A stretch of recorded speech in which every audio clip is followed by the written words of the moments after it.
Os voy a invitar a que os leáis la obra sin ningún género de duda, porque realmente vais a conocer cosas fascinantes que nunca os habíais planteado, que luego me contará Ricardo de dónde las ha sacado, cómo se ha documentado, porque es apasionante y es una obra muy entretenida, muy educativa y que yo creo que merece la pena y es, por supuesto, justa vencedora de este premio.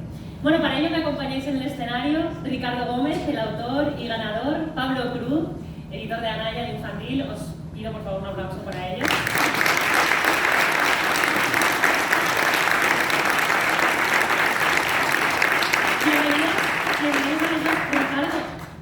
Te iba a hacer una pregunta retórica, pero te iba a decir, ¿estarás encantado de que se valore tu trabajo? ¿Cómo estás? Lo primero, nervioso. Nervioso. Antes de entrar me preguntaron, ¿estás nervioso? Sí. Un poquito nervioso, sí. Bueno, estoy nervioso y estoy sobre todo encantado de haber saludado y todavía me quedan amigos y amigas que saludar esta tarde por aquí.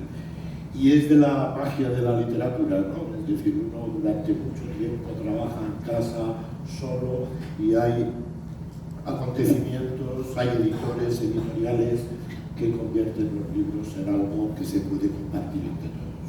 Así que estoy muy emocionado. He cambiado los nervios por la emoción. Ah, muy bien. Yo vas avanzando. soy muy variable. Me parece. Hay muchas cosas que te quiero preguntar, como ya he dicho al principio, pero quiero antes darle la palabra a Pablo Cruz, para que nos hables de este premio, que como decía lleva nada más y nada menos que 21 ediciones. Y bueno, yo creo que la escenografía ya de momento es inigualable. Sí, la verdad que cuando lo he visto me he quedado alucinado. Es espectacular y además cuando he visto las ilustraciones de Laia proyectadas aquí en la pantalla, es un sitio precioso y yo estoy encantado. La verdad que fíjate, el primer premio Anaya se publicó hace 20 años, en octubre, van a hacer 20 años. 2004, sí. En 2004 se publicó. Y curiosamente, era El Arca y yo, de Vicente Peñas Puelles, que es un libro donde el agua está muy presente, pero por exceso. Y aquí en este libro es todo lo contrario. Me pareció divertida la coincidencia y la verdad que, bueno, yo como editor encantado de estos 20 años de Premio Anaya, porque bueno, la calidad de los textos, los autores, el éxito de crítica, de público, de lectores, de reconocimientos también, ha sido tremendo. Y yo, bueno, el mérito de todo esto es un mérito muy repartido entre todos los que han intervenido, ¿no? Empezando por los autores, que sois los que creáis la obra original, pero bueno, aquí el equipo editorial, el equipo comercial, los docentes, los bibliotecarios, libreros, muchos estáis aquí presentes y sin vosotros este premio no sería lo que es hoy, ¿no? Creo que es un premio muy reconocido, con mucho prestigio y además estoy encantado de que Ricardo se incorpore al palmarés, porque es un autor al que no teníamos todavía en el catálogo y la verdad que cuando vi que el texto era de él, cuando abrimos la plica, pues yo encantado, porque además siempre he oído hablar muy bien de Ricardo, aparte de lo que escribe, por supuesto, y encantado. Y quería, obviamente, agradecer a la labor editorial que ha hecho Marta Álvarez con Ricardo y la ilustración de Laia, que tenemos el privilegio de tenerla aquí con nosotros, a la ilustradora, a Laia Monpols, que además hicimos, con motivo del Día del Libro Infantil, hicimos un cartel, como hacemos todos los años, con una ilustración preciosa que ha salido hace un momento aquí, con una ilustración de Laia, de este libro. Y bueno, agradecer también al jurado que ha participado. Me gustaría mencionarlo porque el jurado al final es el que elige el libro ganador y este año hemos tenido a León Cordellat, periodista y colaborador habitual del País. Hemos tenido a Gonzalo Queipo, que es el librero de Tipos Infames, una librería de aquí de Madrid, y hemos tenido a Fernando Medina, el bibliotecario de Eugenio Trías, la biblioteca que está en el Retiro, que todos conoceréis de sobra. Y también, por supuesto, Fernando Lalana y Chus Castejón, los ganadores del año pasado, que bueno, no está mal por el jurado para este premio. Así que nada, yo encantado de este premio, Ricardo, enhorabuena y gracias por habernos presentado, por supuesto. Muchas gracias. Bueno, Ricardo, a ver, ¿por dónde empiezo? Bueno, a ver, te voy a poner en un compromiso para empezar. ¿Te gusta escribir? Hemos visto que hablar también se te da bien. Por ahora vas bien. A veces. Bueno, por ahora bien. Si tuvieras que definir tu novela, tu obra, con 3 adjetivos, ¿cuáles serían? A ver. Bueno, las primeras preguntas espero que sean las más difíciles. Esto es lo más difícil de todas. Para empezar, es difícil que un autor califique su obra, porque yo prefiero que sean los lectores, las lectoras quienes hablen de ello, pero yo, a ver, te diría que para mí esta es una historia amable, es una historia tranquila, reposada, a un ritmo de desierto. Yo he escrito algunos libros un poco para sacudir conciencia, pero no. Este es un libro, yo creo que para disfrutar del viaje. En segundo lugar, y es lo que a mí me ha llevado a escribir el libro, es un libro un poco mítico, es decir, es un libro en el que los personajes reales hacen un viaje colgados de un mito australiano, un mito que tiene que ver con la creación del mundo. Y es algo que a mí me ha gustado mucho también reflejar en paralelo, ¿no? Esa vida mítica que a veces nos es tan desconocida y esa vida real de los protagonistas. Y luego te diría en tercer lugar que para mí ha representado una experiencia un poco cinematográfica. De hecho, cuando yo he entrado en la sala, que he entrado al principio y un poco de extranjis, cuando he llegado me han dicho no pases.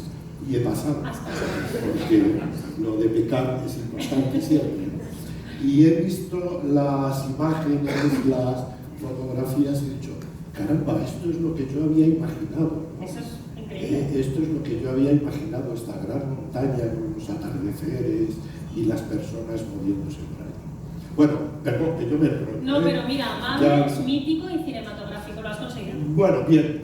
Muy bien. Sí, muy bien. ¿Y cómo se te ocurre, de dónde sale esta historia? ¿Por qué te vas al desierto? La gente piensa en un desierto y tendemos a pensar en lo más cercano que tenemos, ¿no? Quizá que es África. ¿Cómo te vas al desierto australiano? ¿Cómo te documentas para toda esa cantidad de cosas que aparecen en este libro?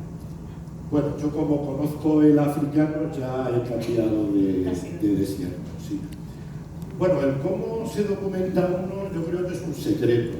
O sea, no se debe contar demasiado. El trabajo de documentación a mí me habría encantado hacerlo en Australia, pero todavía nadie me ha pagado el viaje a Australia. Todavía. Entonces, me he tenido que conformar pues con lo que nos conformamos los escritores, que es de vivir vicariamente un viaje por el desierto, a través de fotos, de vídeos, de sonidos del didgeridoo que tenemos ahí, de leyendas australianas, etc. Es un trabajo que a mí me encanta porque además lo hace uno en casa tranquilamente, sin gastar mucho dinero, y da la impresión de que estás trabajando. O sea, sí. De cara a los que viven contigo, los piensan, dicen, ¿cuánto trabaja este chico? En realidad, lo que estás haciendo es yéndote por ahí, por las ramas, por así decirlo, por ese trabajo de documentación. De hecho, me han dicho incluso que puede venir todo de Cocodrilo Dundee, incluso. Bueno, no es mi experiencia, pero algo de eso podría haber también. Bueno, la historia comienza con, ya lo habéis visto, con una vieja contadora de historias que nos habla del poblado, de la importancia del agua. Todavía no me has dicho, Bebe, mientras estaba hablando. ¿Cómo ibas a hablar del agua? Sí, porque sé que es importante. Sí. No te creas, pero bueno, si quieres hablar del agua. Bueno, habla de lo que a ti te han pagado para que hables. Exacto, sí, creo que lo entiendo. ¡Qué mío! Y el mío. Es curioso, fundamentalmente. Oye, Ricardo, no, te iba a preguntar que, claro, en el libro, ya lo veréis, se habla de cosas muy específicas, ¿no? Por eso yo te preguntaba el tema de la documentación. ¿No tienes miedo?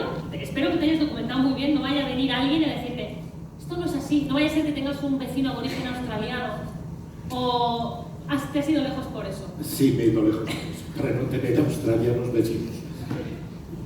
La pregunta es que... No, que si realmente el trabajo de documentación, yo lo decía, no tanto para que me desvelaras el secreto, sino para poner en valor que ha tenido que ser algo muy complicado, porque es muy específico. Bueno, complicado, pero al mismo tiempo apasionante. Es decir, por ejemplo, era uno de los desafíos a la hora de situar el escenario del libro.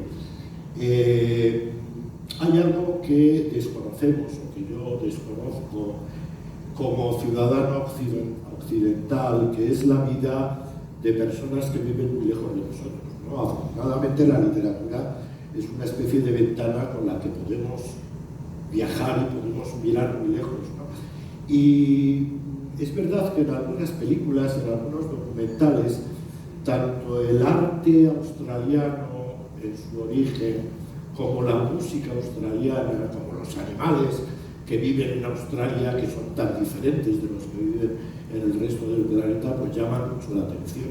Y en ese sentido, la escritura del libro representaba una especie como de desafío literario, es decir, ¿seré yo capaz literariamente de vivir en el desierto del australiano? Porque vivir en otros sitios ya lo he intentado, pero ¿y en ese desierto? Entonces, en ese sentido, el trabajo de documentación ha sido para mí muy gratificante. Leer la cosmogonía aborigen australiana, sus costumbres, sus personajes. Bueno, sin haber estado yo allí, he de decirte que lo has conseguido, por lo menos aparentemente. Muchas gracias. De eso vivimos los escritores, de que parezca verdad lo que contamos. Es verdad. Bueno, antes de seguir preguntándote cosas, Ricardo, quiero que sigamos conociendo un poquito más a los protagonistas de esta historia, que sobre todo son dos.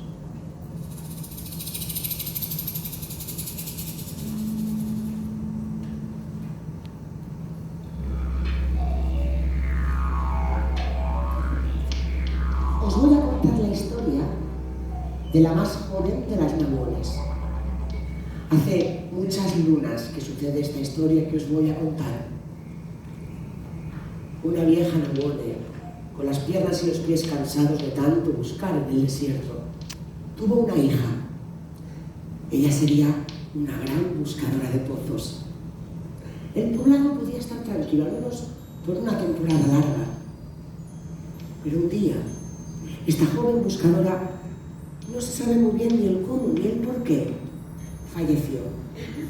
Le encantaba seguir las líneas del desierto y muchas veces lo hacía sola. Una mañana, después de 4 días de ausencia, encontraron su cuerpo tumbado, a la sombra de una roca cabeza de lagarto. Sonreía. Quizás había decidido formar parte del vientre de la gran serpiente blanca. Esta joven buscadora tenía un hijo, que cuando sucede esta historia contaba con 10 años, Ray, y una hija, Nanga. Ella sería una buena nahuole, pero era muy joven, tan solo contaba con 8 años y nadie en el poblado recordaba una buscadora de pozos tan joven. Creían que no iba a estar preparada. La vieja nahuole era consciente del peligro, de lo peligroso que era que el poblado no tuviese una buscadora de pozos. Sabía que había peligro que se cernía sobre las cabezas de hombres, mujeres y niños. Faltaba poco tiempo para que el pozo se secase y alguien tendría que encontrar unas vetas nuevas, pero ella era muy mayor y su nieta era demasiado joven. Nanga dormía casi siempre con su madre. Ella ya le había empezado a instruir para ser una buscadora de pozos. A veces viajaban juntas. Ya había hecho con ella alguna incursión en el desierto, de 2, 3, incluso de 4 días. Se tumbaban en la arena o en la roca y esperaban. Respiraban silenciosamente.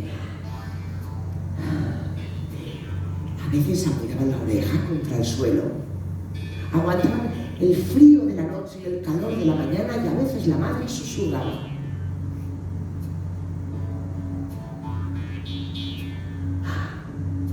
El aleteo de un murciélago, el graznido de un cuervo, el brinco de un saltamontes. Ella se enfadaba y volvía al pueblo desesperada porque ella no conseguía escuchar nada. Ella quería saltar, correr, brincar con los Ella quería arrastrar los pies por la arena y gritar. No quería ser una Nabone, jamás sería una Nabone. Pero su madre y su abuela fueron inflexibles. Cuando tuvo edad de entenderlo, me explicaron. En el poblado había curtidoras, cazadores, tejedores de sueños, buscadores de raíces de harina, contadoras de historias y nahuones. Tenía que seguir su destino. Y ella envidiaba a su hermano Ray, le envidiaba, porque él podía ser lo que quisiera, cazador, curtidor, tejedor de sueños, y hombres de la aldea, o su padre, podría enseñarle a ser cazador, curtidor o tejedor de sueños. No tenía la responsabilidad de ser una mujer agua. Poco a poco, Nanga fue entendiendo y fue empezando a disfrutar de esas salidas al desierto. Y empezó a encontrar, salía con su madre, cerraba los ojos y empezaba a escuchar y a susurrar. Un abejorro sobre la roca, una ramita que se quiebra, un escarabajo que cava su nido. A veces su madre buscaba lugares especiales. Se iban a tumbar, separadas, la una de la otra. Y ahí esperaban, hasta que ella decía: Hay 2 crías de lagarto. Devoran un escarabajo. Las hormigas están nerviosas. Hace demasiado calor. Un grillo muy lejos. Y se quedaban tumbadas en la oscuridad de la noche, cuando parecía que ese manto plagado de luces se iba a caer sobre sus cabezas. Esta conversación tuvo lugar apenas 2 meses antes de que la madre de Nanga subiera al cielo y formase parte de ese gran vientre de la serpiente blanca. Y Nanga solo pensaba que ojalá se hubiese aprendido ese mapa de estrellas para tener siempre localizada cuál era la de su madre.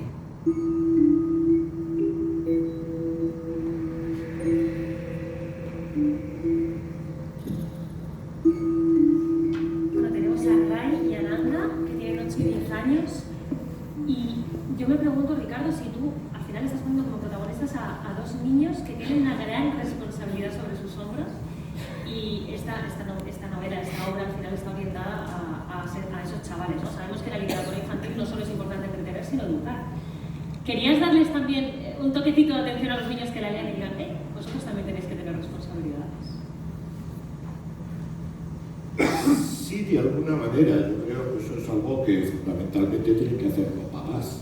Pero ya que estamos en la división de tareas, pues también nos toca a los demás. Yo creo que básicamente los 2 niños lo que hacen es seguir, por así decirlo, la tradición mítica del pueblo. Sin saberlo, tanto la niña como el niño saben a través de la vieja contadora que hay historias que hablan de la importancia del viaje, por ejemplo, y del poner nombres a las cosas, porque uno de los privilegios del viajero o de la viajera es poner nombres a las cosas la primera vez que se ven. Y entonces ellos cumplen con esa tradición mítica, que va más allá incluso de su deber, por así decirlo. Tiene que ver con el desafío, con el placer, con las leyendas de su pueblo, etc. Claro, pues los mapas en el desierto son cabeza de perro, un laguito seco un poquito más allá y estas cosas, ¿no? Son sus guías. Claro, bueno, la toponimia es la que es, ¿no? Es decir, yo, por ejemplo, desde mi casa, desde donde vivo, veo sucesivamente la maliciosa 7 Picos, también llamada la montaña del dragón, el montón de trigo, la peñota. Es decir, los seres humanos nos hemos ocupado de poner nombres a las cosas, ¿no? Y ellos lo que hacen es reproducir el viaje conocido y el viaje desconocido. El viaje conocido, donde las cosas tienen nombre, que son tradicionales, y el viaje desconocido, donde uno pone nombres a las cosas. Me puedes decir la verdad, pero ¿fue deliberado el querer darle tanto protagonismo? Porque al final estamos hablando de un poblado que básicamente depende de, en este caso, de sus mujeres, de las mujeres buscadoras de agua. ¿Fue deliberado el decir, no, es que gracias a ellas este poblado sigue vivo? Bueno, claro, fue deliberado, sí, las cosas estas no suceden por casualidad, fue deliberado. Lo que pasa es que me voy a reservar el secreto de si es algo real o es una invención. O sea, ¿puede haber ficción aquí? Puede haber ficción, claro, puede haber ficción. Si yo fuera de National Geographic hubiera documental, ¿no? Pero puede haber ficción. La cuestión es coherente que haya mujeres buscadoras de agua, claro, y que haya también hombres buscadores de agua en otro poblado, claro. En este caso se trata de mujeres buscadoras de agua. Una pregunta que tengo así, que me surgió, porque claro, de repente hablas de una serie de animales, tuve que leer los nombres varias veces porque eran hasta complicados de leer y yo pensé, ¿se los habrá inventado? No existen. Estos son de verdad, ¿vale? Existen. Ya están atentos, cuando se lo lean a buscarlos en Google. Las leyendas de las que se hablan, aunque están reformuladas, también. También, vale, me gusta. Bueno, vamos a ver cómo continúa la historia para nuestros dos protagonistas.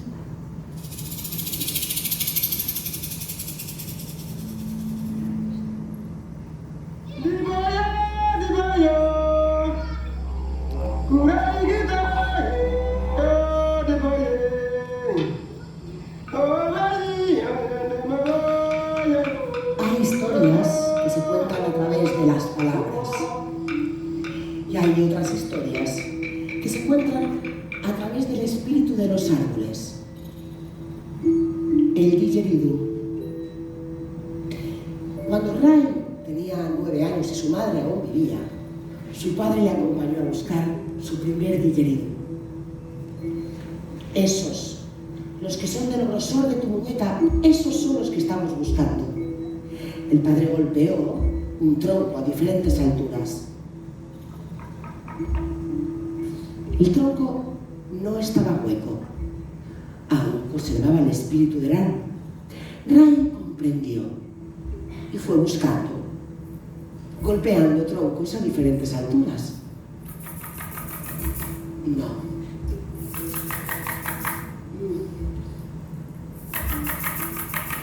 Tampoco, y si no encontraba su didgeridoo, pensó. Pero cuando estaba a punto de anochecer, gritó desde lo más profundo del bosque: ¡Padre!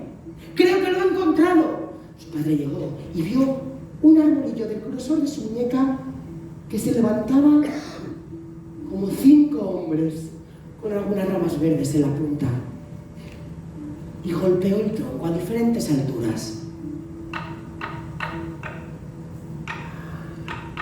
Sí, creo que este nos servirá. El padre y el hijo con cuidado talaron el árbol, y como ya se había hecho de noche, decidieron dormir allí. A la mañana siguiente, tuvieron que volver hacia el poblado, y su padre decidió que fuese Ray el que guiase sus pasos. Tardaron casi 2 días. Ray estaba agotado, pero emocionado porque por fin podría comunicarse a través del espíritu de los árboles. Con la hoguera encendida, giraba su tronco para endurecerlo y veía cómo se iba tornando en un color negruzco. Estaba tan emocionado que corría a un lado y al otro de la hoguera. Cuando ya estaba totalmente negro, pasó la mano por encima. Estaba lleno de hollín y se lo enseñó a los ancianos del poblado, que admiraron la pericia de Ray. Su padre metió por un extremo brasas aún calientes hasta que salieron aún calientes por el otro lado. El tronco se había secado.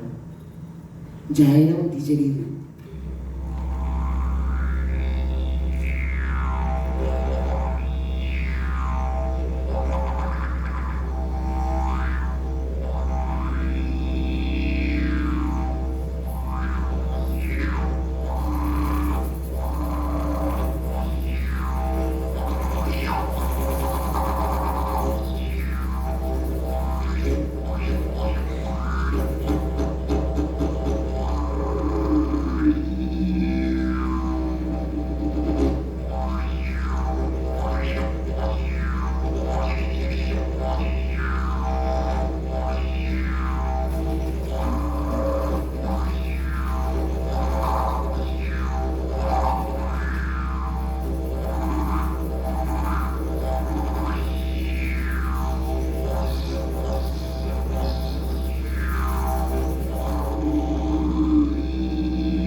Es espectacular el Pillerín.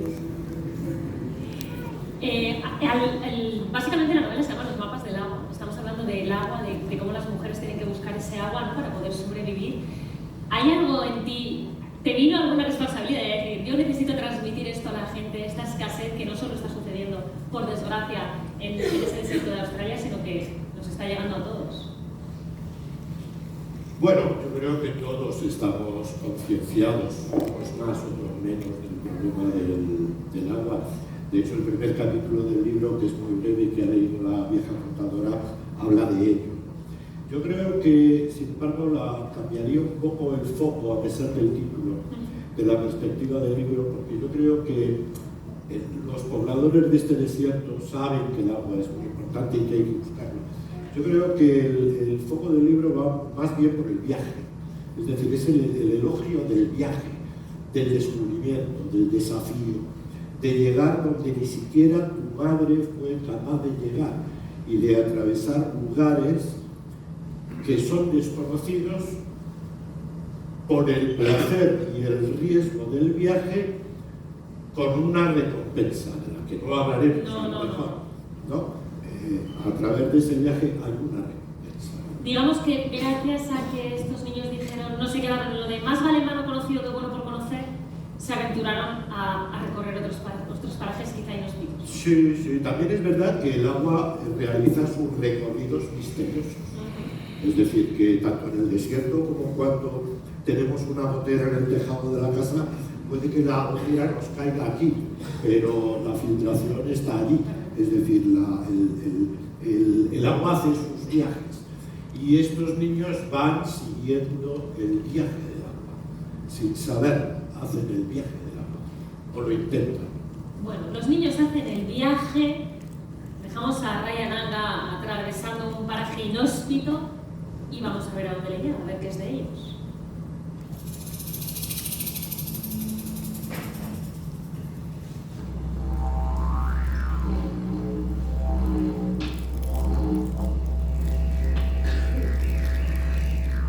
Como os contaba antes, hace muchas lunas, el poblado tuvo que confiar en la más joven de las nahuones, en Nanga, aunque sabían que no estaba preparada para ello.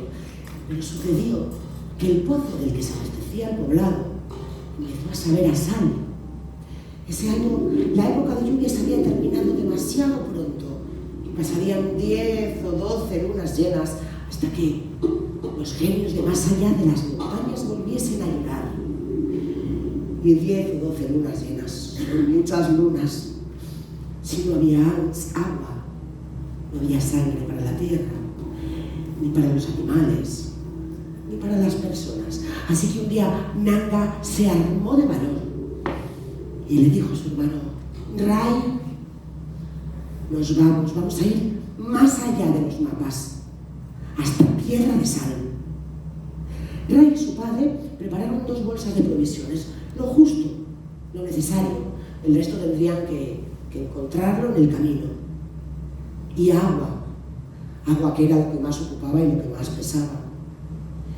Decidieron salir al anochecer, porque Nanga sabía que era cuanto menos agua necesitarían. Estrategia que también conocían escorpiones, alacranes. Antes de que despuntaran los primeros rayos de sol, llegaron hasta el Cuenco Rojo. Nanga sabía que aún quedaban algunas horas para aprovechar el frescor de la mañana y le dijo a su hermano: Rai, todavía vamos hasta Espina de Lagarto, ahí descansaremos. Así que continuaron un rato más y allí pudieron descansar. Nanga se acostó en el suelo, con los oídos siempre alerta. Rai, antes de acostarse a la sombra de una roca, hizo un semicírculo con semillas del pimentero para espantar a escorpiones y alacranes. Cuando se levantaron, antes de continuar el viaje, bebieron 2 sorbos de agua, 2, los justos, y se echaron a la boca un trozo de carne seca que irían mascando a lo largo del camino, y eso aplacaría la sed. Cántame el mapa, Rai. Espina de lagarto, dientes de bimbo, paso de serpiente, bajar a sal de piedra y subir a lomo de cerdo. Desde allí no se sabe. Desde allí no se sabe. Nadie ha ido más allá. Nadie conoce qué hay al otro lado. Nadie ha puesto nombres en ese mapa. Así comenzaron su aventura, trazando y poniendo nombres a un mapa que haría que se extendieran los horizontes del desierto. Por cierto, me parece que no me he presentado. Mi nombre es Nanga. Y Soy la más joven de las Nahuones.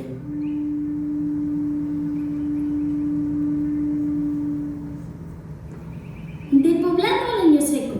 De Leño Seco a Uña de Lagarto en dirección sol poniente hasta el Agua Azul. Del Agua Azul a Loma de Perro. De Loma de Perro a Bosque de 5 acacias. De Bosque de 5 acacias a Hondonada de Sal por Pico de Cuervo. De Hondonada de Sal subiendo por Loma de Bomba y desde la loma ya a la vista Montaña Amarilla. 9 rectas.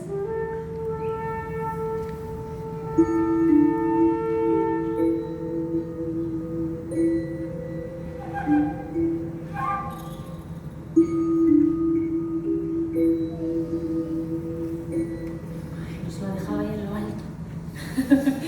Bueno, vamos a ver a dónde les llevo. Bueno, no lo vamos a ver, no os lo vamos a contar. Si queréis descubrir dónde les lleva este viaje, si habrá algún hallazgo importante, si les cambiará la vida o no, tenéis que leeros los mapas del agua y ahí lo descubriréis todo. Y nosotros ya estamos llegando a la presentación al final y yo creo que llega el momento que más estamos esperando, por lo menos el que más está esperando Ricardo, que es recibir su premio. Me han invitado aquí para darme un premio y ¿dónde está el premio? Bueno, Pablo, te voy a pedir que hagas los honores, que le entregues el premio Anaya 2024 a la mejor obra de literatura infantil y juvenil, por favor, a Ricardo Gómez. Os voy a pedir un aplauso.